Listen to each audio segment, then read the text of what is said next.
In this video we're going to look at how you extract or find information from a histogram. They may give you a question in the exam where you are given a histogram and you are asked to calculate a frequency. There's two ways that you can do this. The first way is by working out the area of the bar, which will give you the frequency, and the second way is by counting the little squares. Always try and use the first method if you can, and that's what we're going to look at in this video. One of the key facts that you need to remember about histograms is that the area of a bar on a histogram gives you the frequency, or the amount that the bar represents. The formula for calculating the frequency is the class width, which will be on the x-axis, multiplied by the frequency density, which will be on the y-axis. So now we're going to look at a typical exam question. This is a histogram showing the distribution of fitness ratings for a group of young soldiers.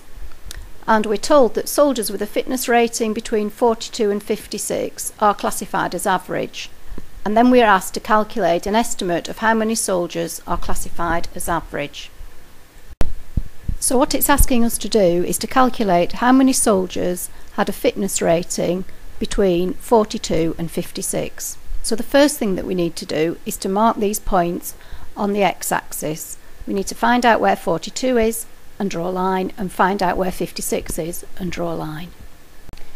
This is where a fitness rating of 42 would be. Just make sure you work out the scale correctly. On the fitness rating axis, each little square has a value of 2. And this is where a fitness rating of 56 would be. We now have the two bars that we need to calculate the area for, and once we've got the area of both the bars, we'll know how many soldiers those two bars represents. Let's call this bar A, and this can be bar B. Let's work out the area of bar A first.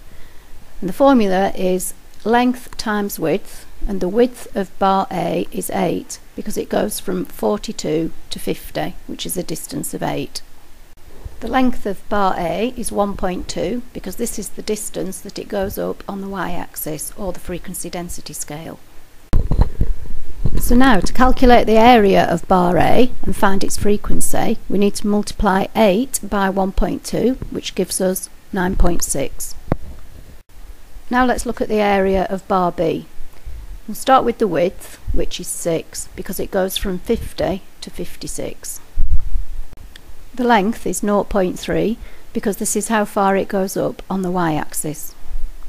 So to find the area, we need to multiply 6 by 0.3, which gives us a frequency of 1.8. We then need to add the frequencies of both bars together to get a total of 11.4, which to the nearest whole person, because we're talking about soldiers, would be 11. So it therefore means that there were 11 soldiers who were classified as average. Now sometimes the examiners won't be so kind, and you'll find that the scale on the frequency density axis is actually missing, but they will have given you enough information in the question to work out what the scale is. So let's have a look at another type of exam question involving histograms.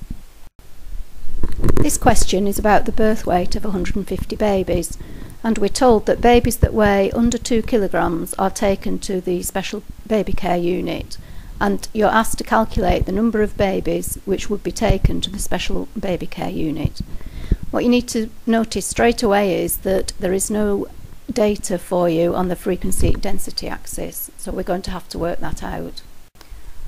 Although the frequency density scale is missing, we do know that 30 babies weighed over 4.5 kilograms because it told us that in the question. So what we need to do now is write that information in the appropriate bar on our histogram. This is the bar that represents the 30 babies that weighed over 4.5 kilograms.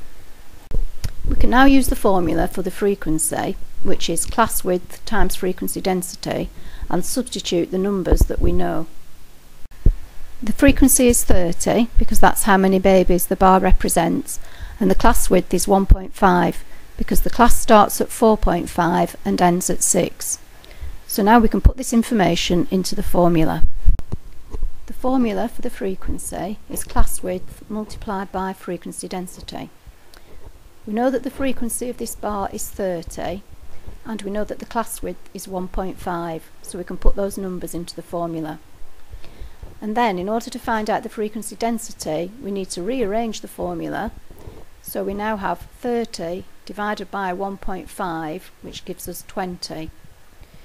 The frequency density of the bar for 30 babies is 20, and we can now write this on the frequency density axis. We know that the height of the bar represents 20 on the frequency density axis, and that can now be written on.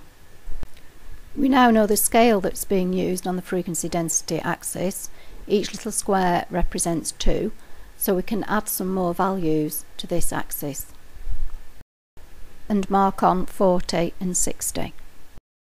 We can now work out how many babies weighed under 2 kilograms, which is what the question was asking us to do. We need to first mark on the graph where 2 kilograms would be, which would be here. This bar represents babies that weighed less than 2 kilograms, so we need to calculate the area of this bar to find out how many babies had to go to special care. The bar is 1.5 wide by 14 long, which gives us an area of 21. So the answer to the question is that 21 babies went to the special care unit.